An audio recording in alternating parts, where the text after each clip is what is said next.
Back Porch. So glad to have you with us again tonight. Let's talk green beans tonight. We grow a lot of green beans. We grow rattlesnake pole beans, and we have more beans than we need, but we like to grow them, and so we give a lot of them away. But I also can a lot of green beans, usually around 100 quarts a year. And when I can something, I plan on using it. I don't can 2 or 3 years worth. I try to can what we'll use in a year because that's recommended. If I go a little bit over, that's okay. But I try to can a year's worth every year. So about this time of year, I'm kind of tired of green beans. But I don't want to go to the store and buy vegetables when I have perfectly good vegetables on the shelf that we grew, pesticide-free, organically. I canned. I know what's in it. No need to go buy something when you have that. But when you do canned food, and I always recommend you can ingredients, not recipes, ingredients, and then cook with them. You do start looking for things to spice them up a little bit. So I have this little dish that I make, and I call it dressed up green beans, and I'm going to share that with you, and I hope you enjoy it. Be right back. Here are ingredients for our dressed up green beans. And by the way, for those of you who are new to Debbie's Back Porch, this sound you hear in the background is not a pig. It is my little dog, Bobby. And we always have barking and machines and things running and people in and out. So I won't dwell on that. Here are your ingredients. This is for 1 quart of green beans. If you want to cook 2 quarts of green beans, the only thing you would increase would be the broth and the flour and the butter, and I'll explain that as we go along. This is 1 finely minced carrot. This is about 1/4 cup of finely minced mushrooms. This is 1/2 of a large onion, which works out to almost 1/2 cup. And this is about 1/3 of a red pepper. You could use any pepper you like. You could use bell pepper. You can use a hot pepper if that's what you want to use. This is just a red bell pepper. This is 1 pint of turkey broth. You can use any kind of broth you want. It's particularly good with beef broth. But I have turkey broth. This is bone broth that I made and canned. So we're going to use it. I have 1/2 stick of butter and 1/4 cup of flour. This is self-rising flour. If you have all-purpose flour on hand, you'll want to add a little salt to taste. But because I have self-rising flour, it has salt in it. So let's get cooking. Okay, my butter is melting in my cast iron skillet pretty slowly. While it melts, I'm going to show you something that many of you may think is unnecessary, but because I've been asked to, and there's so many questions about this, I'm going to open these 2 home canned jars just to maybe answer some questions about it.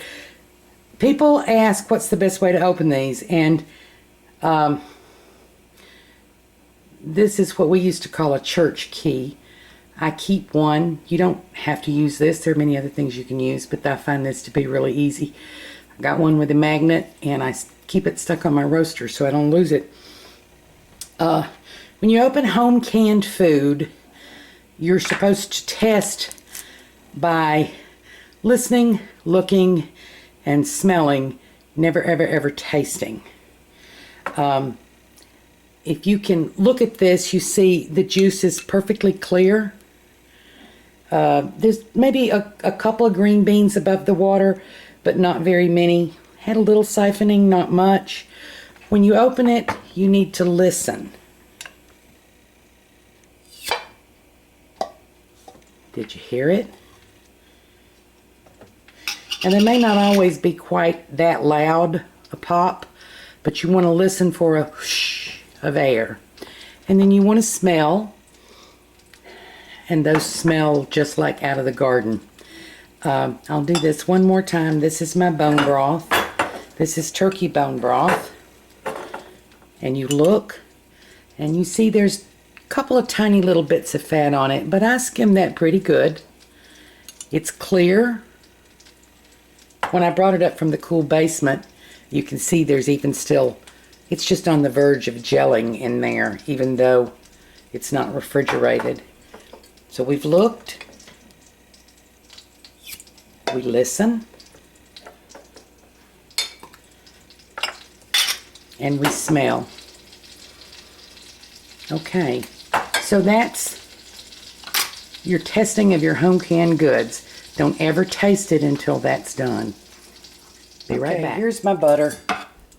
And in this butter, I'm going to put the carrots, the onions,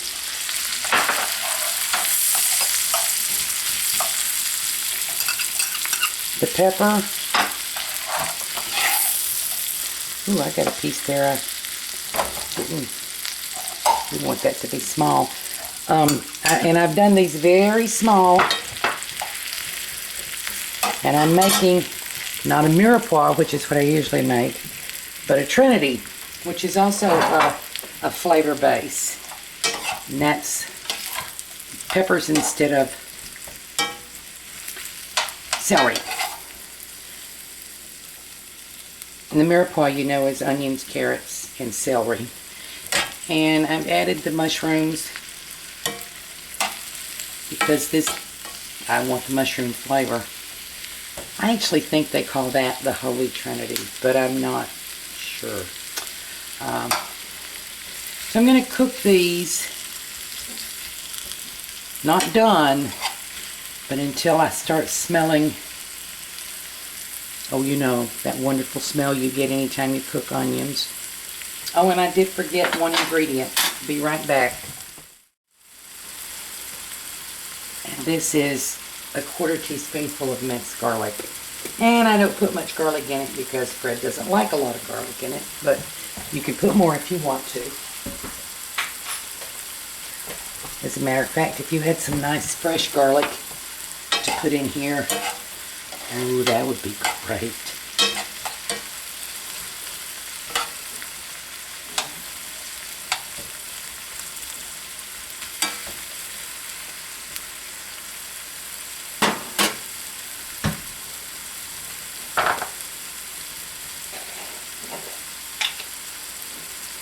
Going to sprinkle in just a little salt. That's about 1/8 of a teaspoonful, really, because as I said, there is some salt in my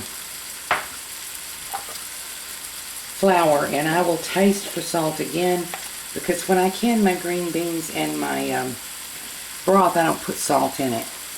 And this is just a sprinkle, maybe 1/8 of a teaspoonful of red pepper flakes, which I use instead of black pepper. You can use black pepper if you like.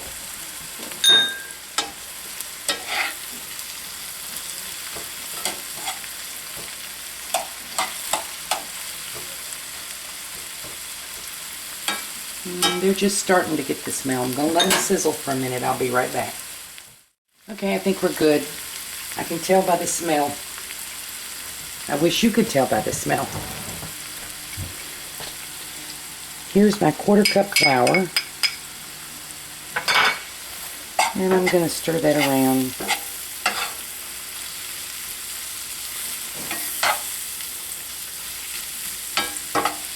I'm going to let it brown a little bit to cook off the pasty flavor.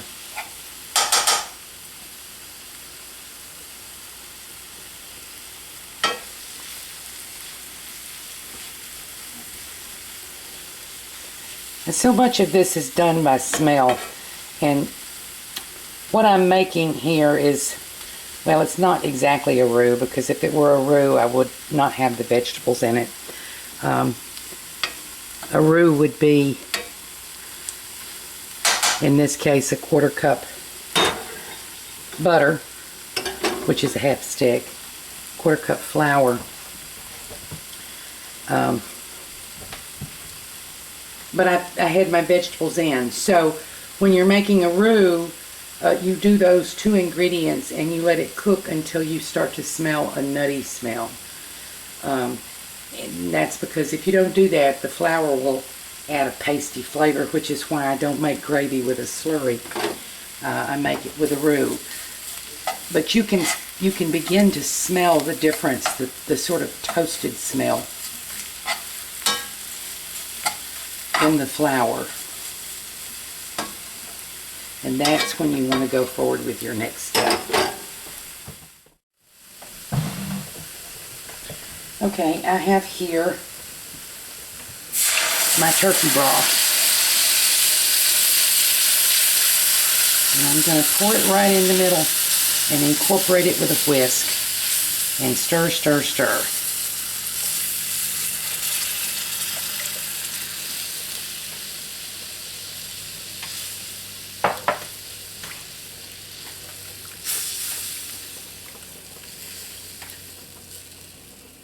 And I have drained my green beans because my pan won't hold it. And I didn't figure that liquid into my sauce here. If you want to use the green bean juice, you can use it instead of broth. If you want to make it a vegetarian meal, you can use oil instead of butter. And you can use the juice from the tomatoes instead of turkey broth, or you can use veggie broth. So let's pour these in.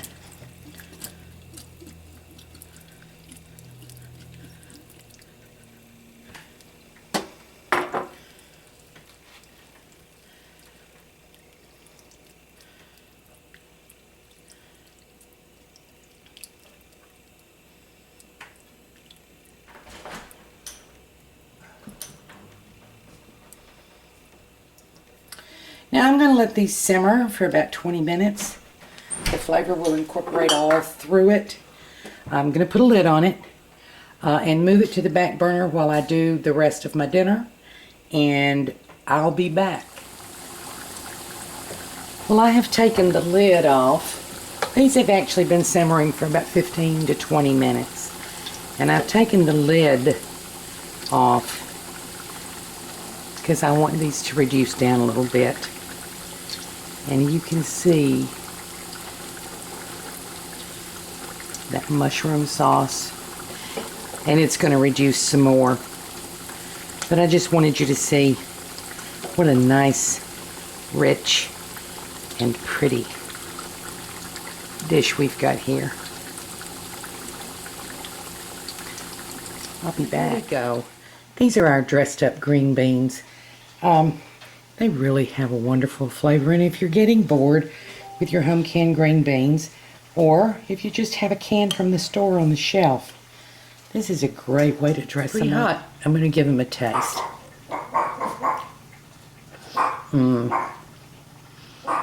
They're tender, and this is a mushroom gravy that, if you can see, it goes well on top of the mashed potatoes we've served this with. I could eat a bunch of these, and that's good because I still have 50 quarts in the pantry.